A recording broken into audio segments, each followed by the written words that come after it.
As part of my birthday celebration, I thought I would do a turn the tables kind of episode where I take the hot seat and I have a friend or colleague interview me.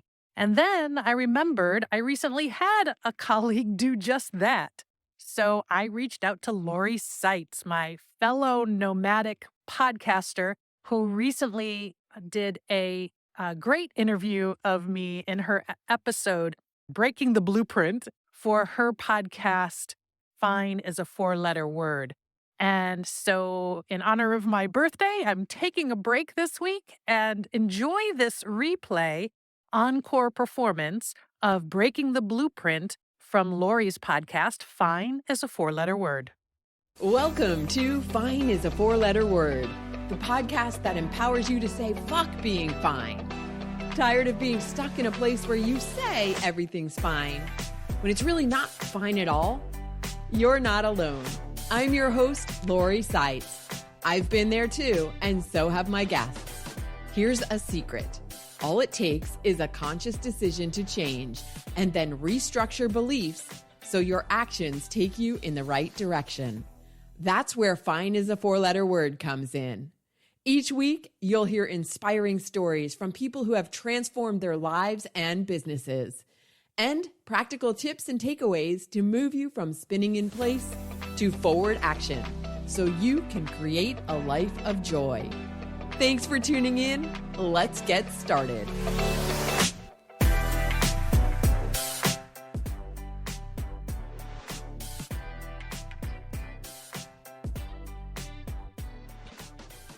Events of the past few years have created space for many people to question their concept of how things should be.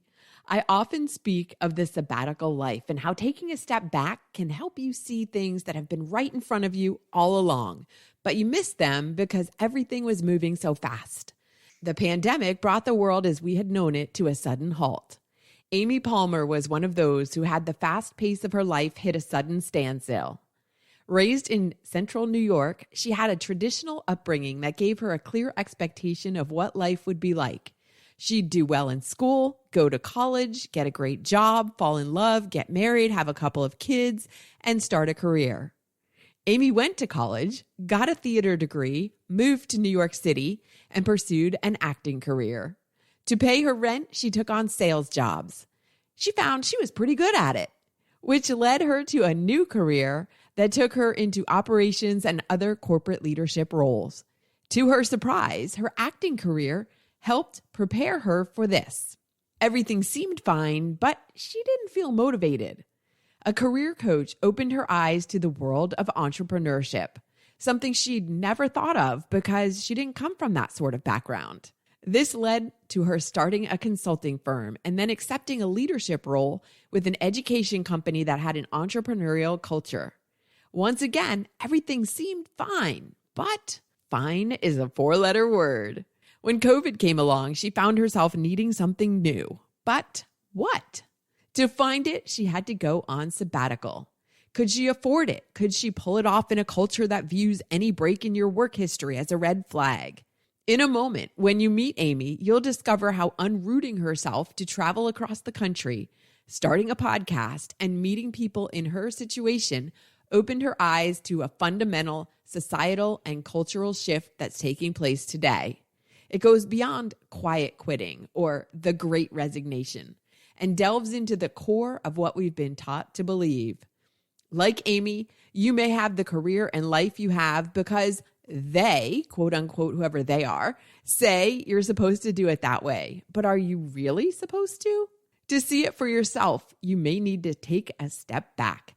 This means resting, reflecting, and exploring, regardless of whether your current situation lets you just walk away from everything right now.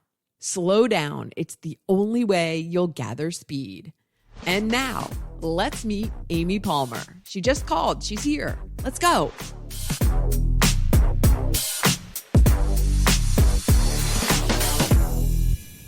Hello and welcome to Fine is a Four-Letter Word. My guest today is Amy Palmer. Welcome to the show, Amy. Thank you, Lori. So good to see you. Before I hit record, Amy and I were trying to remember how we originally met because it was several years ago. And Amy used to live in Washington, D.C., and we figured we couldn't figure it out, actually. I think it was Washington Network Group, but we were also both super networkers, so we did a lot of stuff. Our paths crossed many times. Mm-hmm. Yeah. Yeah. And I'm glad that they're crossing again. Like, yeah. Exactly. I was just going to say, so, right, because this was several years ago, and then we kind of tangentially stayed in touch, like, through LinkedIn and stuff, because that's what LinkedIn is great for. And, and then I was a guest on Amy's podcast a little while ago, and then here she is on Fine is a 4-letter word, so. Well, I'm happy to be here and talking about being fine being or not. Fine. Fuck being fine is what we're talking about. I forgot to tell you at the beginning, but you probably already knew, like, we're not editing for language here. Right. Yeah. Fine by me. Yeah. So start out by telling me, like, what were the values and beliefs that you were raised with that contributed to you becoming who you grew into as an adult? Okay. Well, I would say, I had like a very, quote, traditional upbringing in a very traditional family in upstate New York, Syracuse, New York, to be exact.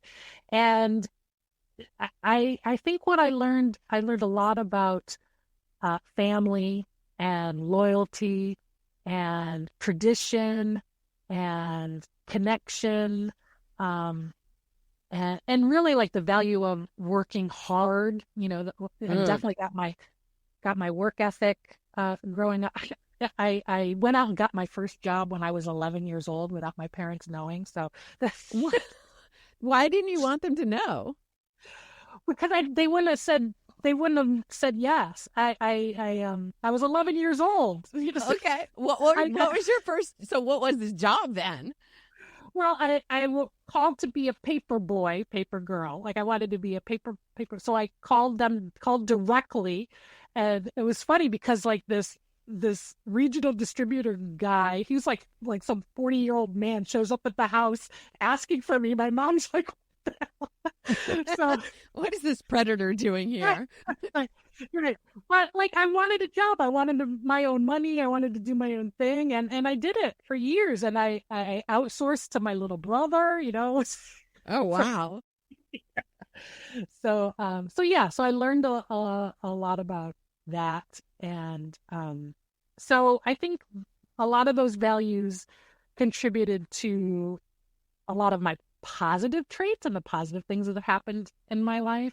And there's sort of like both sides to that coin too. There was also, in my view, I thought there was a lot of expectation, whether verbally expressed or not, of what my life was supposed to look like. Like in my head, I was supposed to, do well in school and then, go to college and get a great job and meet a young man and fall in love and get married and have a couple kids and then do the whole trajectory thing. So I definitely learned all of that and internalized that a lot as well. And a lot of those things did not come to fruition for me. So I spent a big chunk of time sort of unlearning some of just sort of reframing some of that as well. Yeah. Did you intentionally reframe it, or it didn't happen that way, so you had to reframe it because that's not what happened? Or so what I'm asking is, did you not want it to work that way, or it just didn't work out that way? Right. Great question. It didn't work out that way. I wanted I wanted to have a more traditional path. Particularly, I wanted to meet a partner and get married.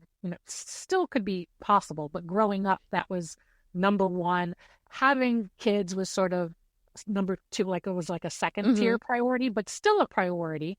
And when those things started to not happen, or it seemed, more and more likely that things weren't going to happen, I struggled with that identity and I struggled with those feelings, and I had to figure out how to reframe it. I had to be able to look at things differently, and I had to find another way to find joy and purpose and fulfillment and all of those things. Yeah. Yeah. Okay. So what was the career path that you originally took? Yeah. So here's where I fought back and forth between tradition and non-tradition. Um, I started out pursuing a career in acting. So, so not really Okay. tradition, not traditional. So I went to school for theater and got my degree there and moved to New York City and pursued an acting career and did that for years. Loved it, but didn't love the business of it. It was Uh-huh. really difficult, especially for someone with no connections and very little like financial resources. Even Mm-hmm. even back then, this is back in the 90s, and it still required like a lot of resources, a lot of connections, all that. Um, so the thing while I was pursuing my acting degree, the way or career, the way that I paid the rent was I started to take on sales jobs. So I would do different sales Mm. roles for different companies. And eventually I started to sort of rise up on that side of things. I started to like earn more money, and then I started to climb the corporate ladder and explore different industries and realized I liked being able to support myself financially. I liked being able to pay rent Yeah. and buy food. Yes. Yeah, that was a good thing. So I continued on that path, pursuing a corporate career for many years. Yeah. Okay. Yeah. So maybe this is interesting because, I think a lot of times we feel like it's a tangent, but maybe it's really a better use of your skills. Like you are called to do that because that's really, I'm not saying you weren't a talented actor. I don't know. But I'm just saying maybe that the universe was redirecting you because that was where your skills were more, more needed or something. Yeah. Who knows? Who knows? Do, I do you, actually think one helps the other. So like when I started out in sales and I went into operations and other corporate leadership roles, I learned that my training and experience as an actress absolutely prepared me. Because one of the things when you're studying acting, you're studying how and why other people are motivated, like what Mhm. motivates people to do things and what inspires them to do things. Those were all key learnings that I then fed into my corporate career. Plus the just the aspect of perseverance and dealing with rejection, like all of those things from my acting experience Yeah. absolutely played into my corporate experience and then later into my more entrepreneurial experience as well. So like you Yeah. said, like, it all kind of goes together. I could totally see how acting would play into being better in sales and in corporate roles because for the reasons you said, but also because like, that whole like fake it till you make it. And we can debate whether that's like a, valid thing or not. But when Mm-hmm. you aren't feeling confident, like I've read a lot of, or heard podcasts or wherever I've heard this, but like stepping into that role of like your superwoman or, putting on not really a facade, but like your alter ego. There's actually a book called The Alter Ego. I can't remember his name who wrote it. But cool book. And he talks about when you're faced with a situation that's challenging, that feels scary to, take on this alter ego. It's still you, but it's a braver version of you. Exactly. Exactly. Yeah. Yeah, so I could see how acting would help with that. Do you ever regret not going down that path further? No. I still, Good. yeah, Okay. and I've still done a little of it, like more for the fun part of it over the Hmm. years. And I would love to do it again. I always envision myself like when I retire, whatever that means. Yeah. I was like, you know what? I'm probably going to be like one of those old lady actresses, at some point. So Right, it's not, right. you can always go back to it. You're playing the grandma. Well, here's the Exactly. scary thing. Here's the Yeah. scary thing though. Like people our age are actually grandmas now. I know. Some of them. I'm Right. just like, wait a second. This is not like, Yeah. no, no, You know we're too what's young. cool? I know, but you know what's cool about now? I mean, I can fool myself into being young because I don't have kids making me Same. face where I am. Right. So, but a lot of our peers, like we have peers not only that have, older kids, but I've got friends with really young kids too, in Right. our age group. So it's like this wide variety. So I think that's pretty cool. Yeah, yeah, exactly. Like my nephew is 13. I'm like, no, that's where it should be. That's where that feels right. Yeah, yeah. Kids, Let's keep it that way. yeah, exactly. Kids, our friends, kids getting married and having their own kids. No, not for that. No. Not ready for that.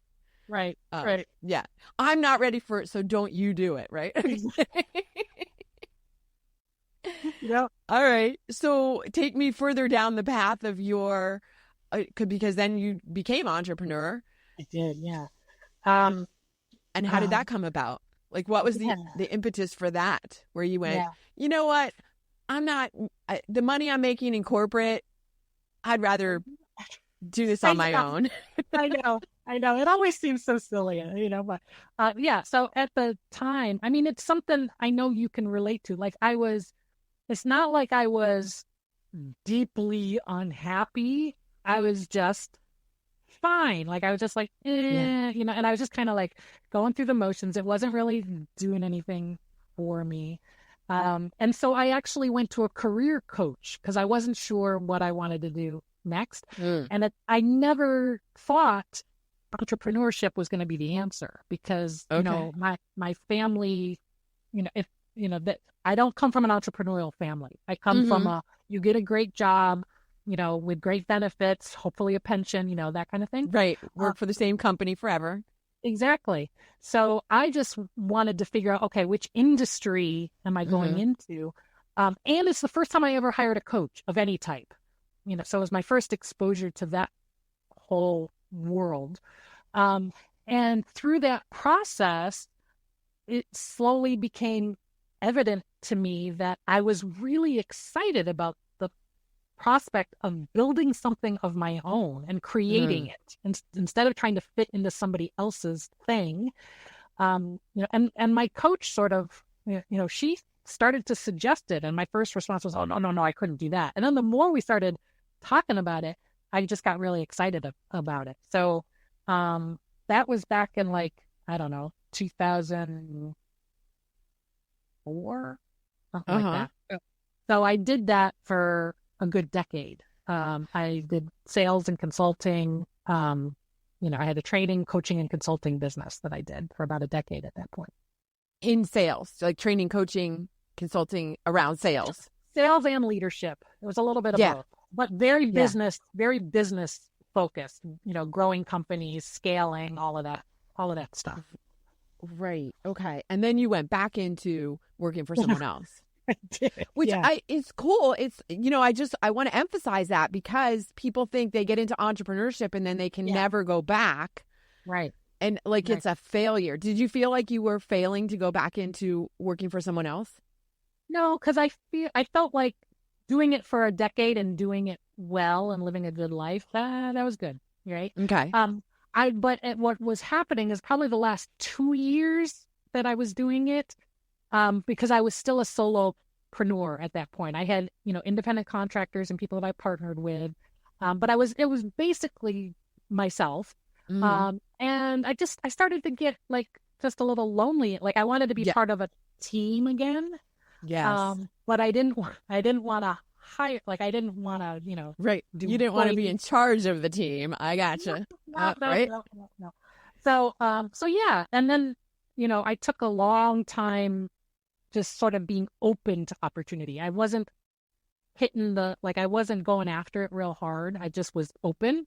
And I had a company come to me, that was based in California. It was an education company with a concept, and I have some background in education. It's a really cool, exciting concept that just excited me. So it was more like, oh, this is cool. And they wanted to grow their schools and expand nationwide and do all of those things. And that I was, oh, this is cool. I could move to a new place, have a new era of life, Yeah. So, yeah. So that's what I did. That was in 2014. that I Right. did. So you stepped into a role on a team of an entrepreneurial company, essentially. Yeah, Like, yeah, that's because I true. think it would be That's really hard true. for people like us who have been doing their own thing, have been entrepreneurs, to step back into like a really traditional kind of company. Like we could You're never go absolutely work for right. like IBM or something because No. no, too much structure. But you're talking about, an entrepreneurial, and I talk about this too. Like you don't have to be an entrepreneur, like out on your own doing your own thing, to have an entrepreneurial spirit. Yes. Yes.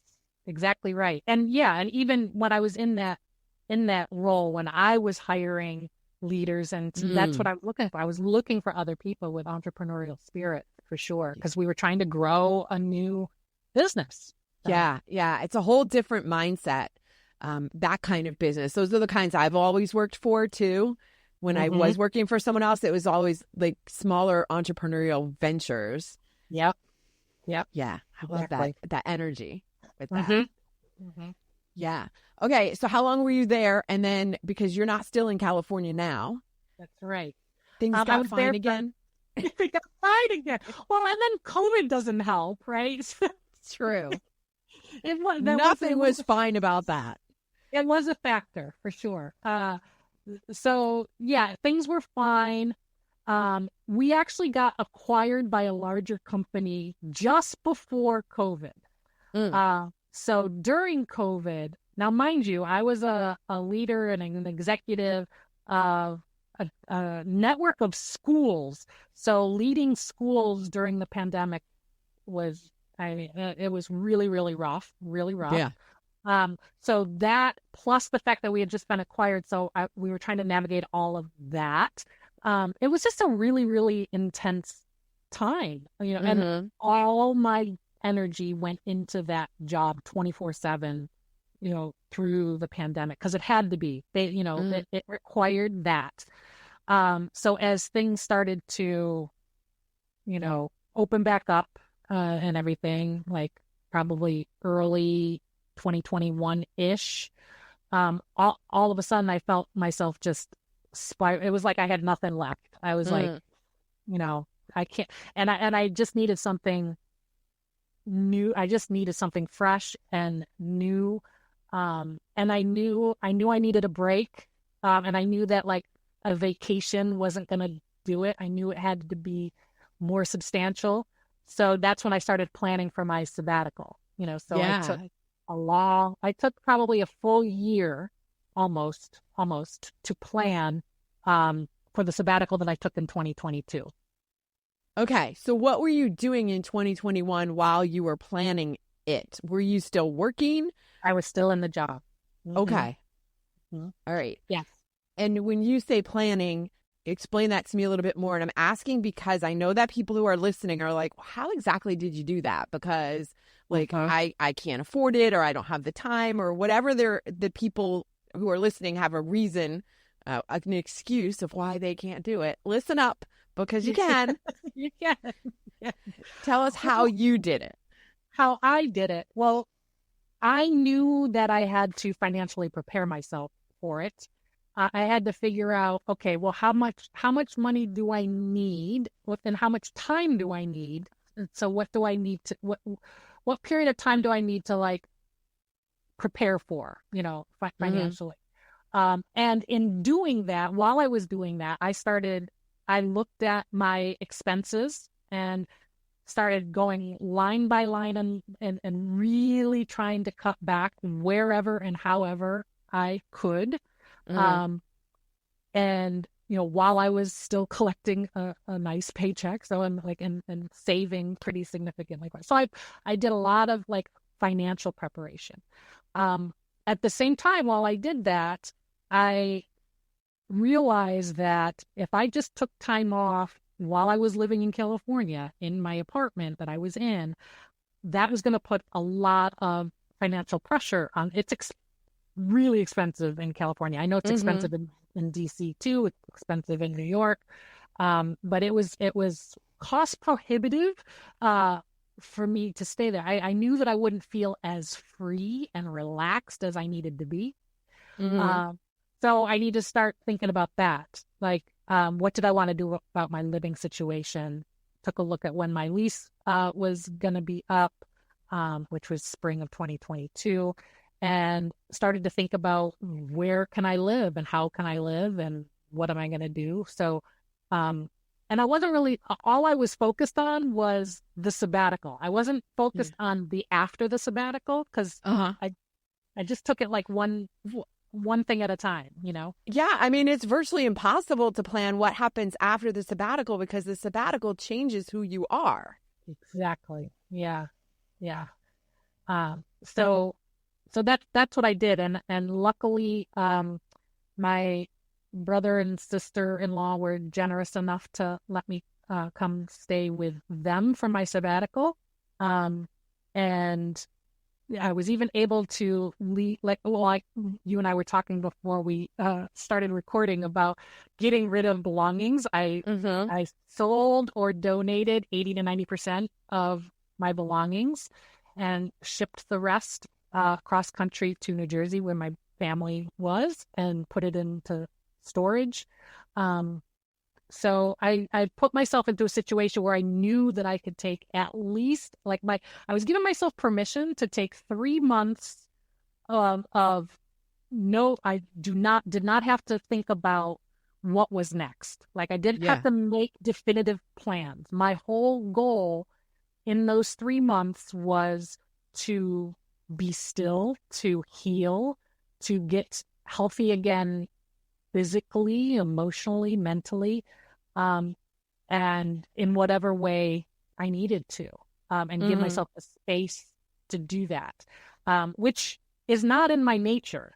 I'm a planner, you know, how it's just, I have to have action plans on what's next and where, you know, plan. And, so that took a lot just to give myself permission to let go of all that, just immerse yourself into that 3 months.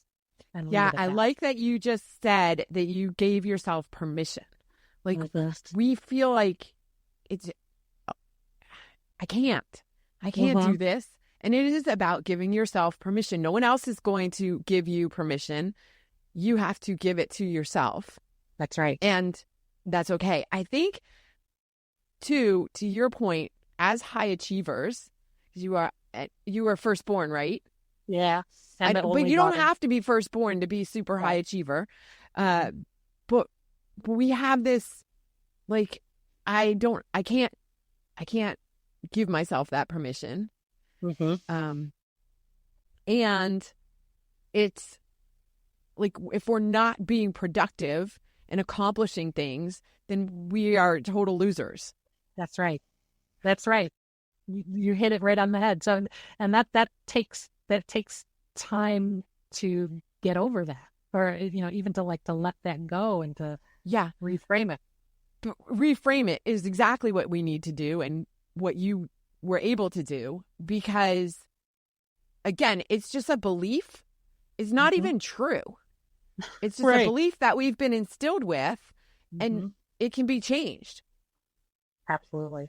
What I was going to say before too was, I think it's the high achievers like us who need it the most. Right. Yes, that's why I've been preaching it ever since I've done it, and I was so glad to see, you know, your book on it and how you talk about sabbaticals and the importance of it. I've been preaching it for a year now. Yeah, everybody should do it. You got to do it. Right. It's like the new study abroad. When we were in college, everybody was doing a study abroad semester. Now it's all about taking sabbaticals. We're at the other end, a couple years later. We'll go with that. It's a couple years.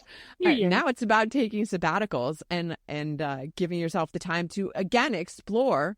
And because that's what it was about when we were doing semester abroad. It was about exploring new cultures, who am I now? As we were coming into adulthood. Now that we've been through a few years of it, it's like, okay, again, who am I now?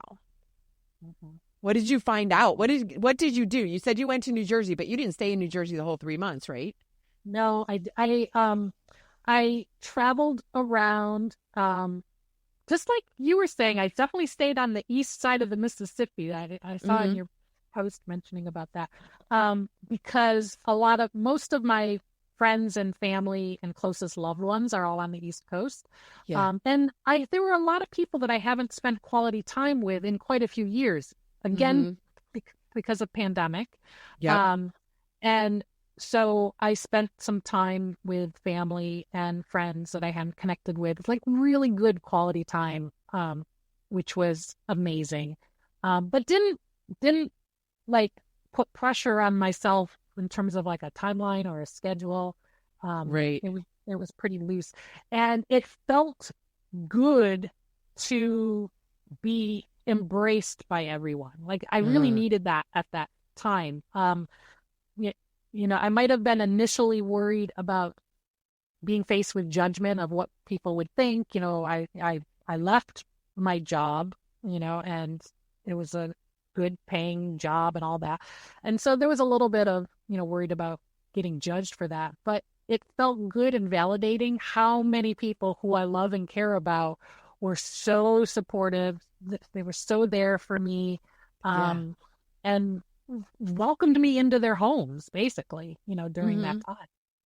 Is that what you did? Is you stayed with friends and family as you were traveling around on your sabbatical? Yes. Did I have any?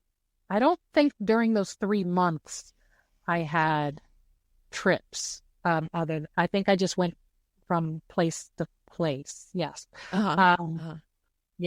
Mm-hmm.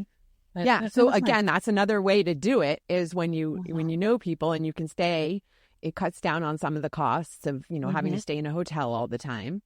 Right. Yeah. And then what happened after those 3 months? What?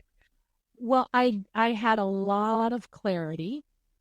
So while I tried not to put expectations on the sabbatical about what I expected to happen, I was hoping some sort of transformation would occur, but I was trying not to expect it because I think in some ways that sort of defeats the purpose of the sabbatical.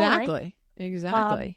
But I was able to take enough time and space and stillness and get back to things that I love, that I was able to just really clear out my thoughts and get clear on my heart on what I wanted to do. So I realized, number one, I didn't want to work for somebody else again at this time. So that was very, very clear. I wanted to give back and help women, and women similar to myself and of our age group. So that was really, really clear. I wanted to do something in that way. And I wanted to continue this nomadic lifestyle in for as long as that was feasible and as long as that was still enjoyable and doing good things for me. And I wanted to just sort of be in the moment and enjoy the journey a little bit more. Yeah. So that was really, really clear. And so that's what I started and continued doing after the sabbatical was over. Okay. So you're still out on the road traveling around. Yes. It's a little different now.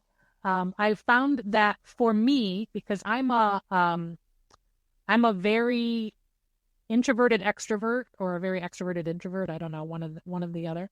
The perfect mix for me is to spend about half my time with other people around and half my time by myself.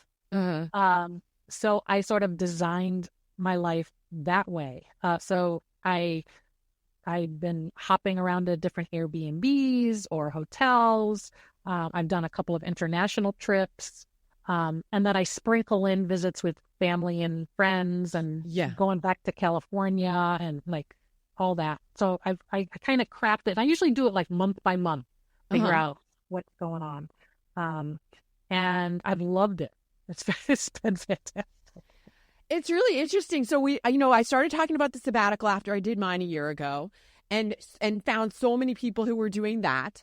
And now I'm about to embark on the nomadic life as well.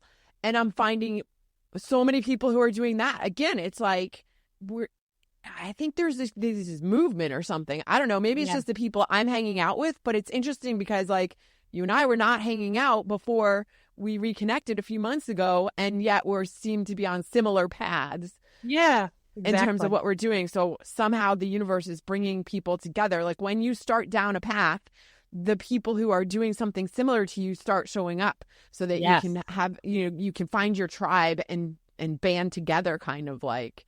Yes. And Yes. and Think I so. say that because, again, anyone who's listening and who's thinking, well, I don't know anybody who's doing this, once you start moving towards it, the other people who are doing it and who can support you start showing up. You're absolutely right. I've been, and part of it has come from launching a podcast, so launching a podcast and having a more consistent online presence, putting out there a lot of what I've been doing and how things have been going. That's what started to connect me with more and more and more people who are on similar paths and doing similar things and learning from them, and finding out from their experience and seeing that people are doing it in different ways, like they're just designing ways that work for them. But it's really exciting. So yeah, it really is. And it's so cool. I like that you said that everybody's doing it in different ways, because it's about finding what works for you. I mean, in life in general, it's about finding what works for you and not really caring and paying attention so much to what other people are saying about that. Like you were saying in terms of taking the sabbatical, like you were afraid people were going to judge you for it, but you did it anyway. And then you found that they weren't judging you. No. Yeah. Right. They were supportive, they were like, yeah. I had never, up until that point, Lori, I had never taken a break from work. What? Like ever. I'd never. I mean, I've gone on vacations, but like between jobs or between opportunities or whatever, I never took downtime in between. I always went from one job to the next, or one job to a business, or you know what I mean?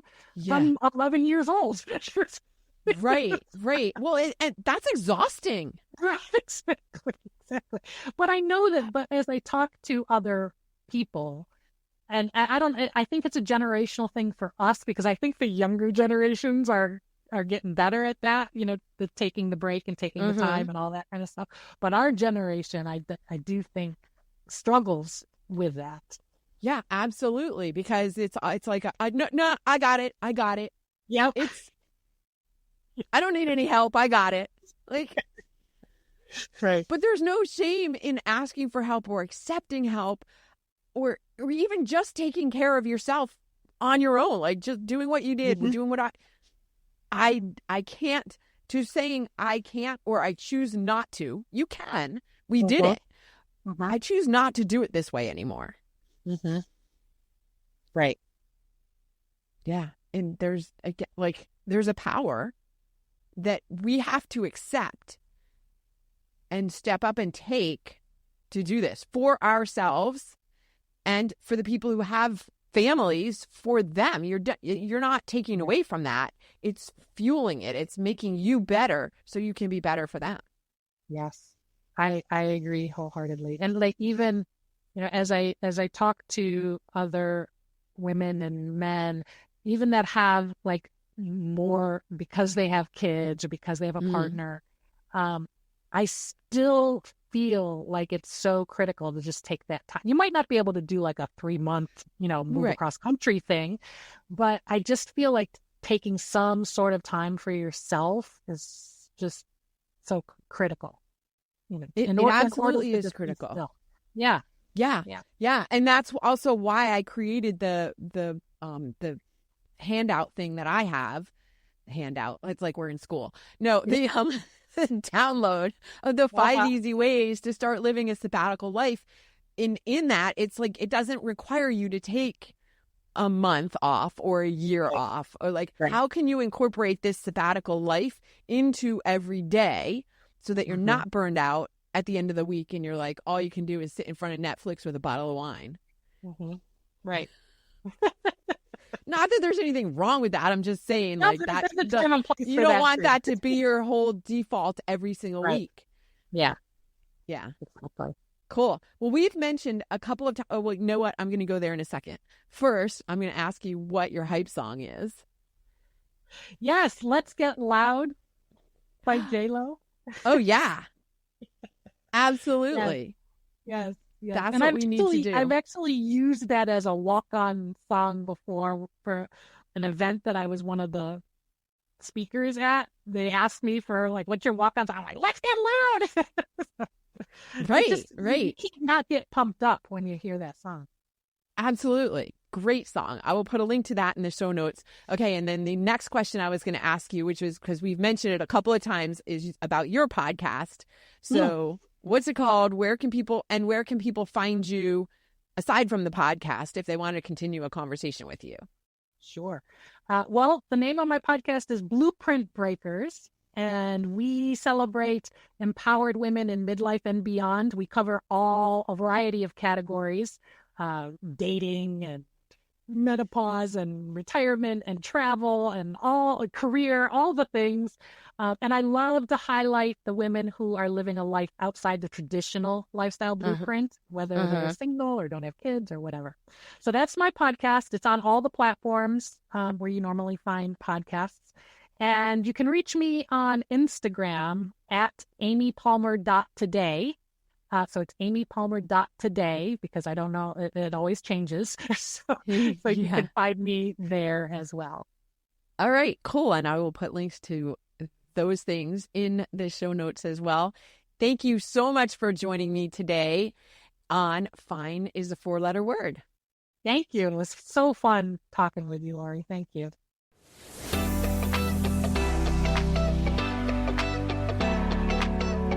I am so happy Amy and I reconnected.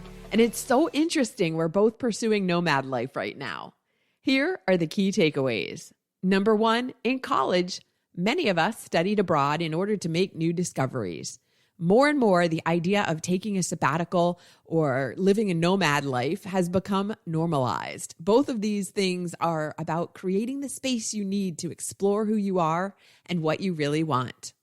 Number two, since COVID made the world stand still and gave us time to think, it's become a lot more acceptable to hit pause on the frantic pace of your life, to step back and to take the time you need to figure out what your ideal career and life look like.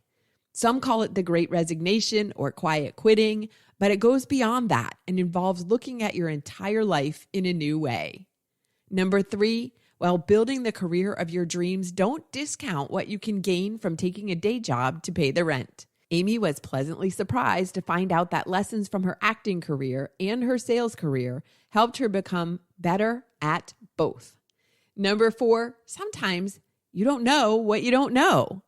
Until she met with a career coach to help her get past the malaise she was feeling at work, she had never considered entrepreneurship as an option, simply because she was raised with the expectation of following the traditional college to career path. Number five, be courageous in trying things because you may find the answers to questions you didn't even know to ask. Being an entrepreneur showed Amy that she did not like the lonely at the top feeling, but it helped her find a great job because she realized she thrives at companies that are more entrepreneurial with less top-down structure. And number six, when you're faced with a challenging or scary situation, one way to gain courage is to create an alter ego, a braver version of yourself that isn't anchored down by the same experiences and programming you are.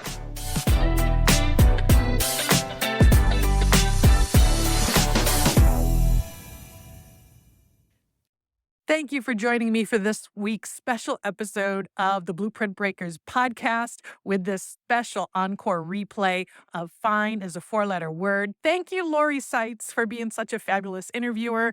I really enjoyed our conversation. And to you, the listener, check out Lori's podcast, Fine is a Four-Letter Word, and then go back and catch up on some Blueprint Breaker episodes that you may have missed for this upcoming holiday season. Have a great week. Keep on breaking those blueprints and writing your own.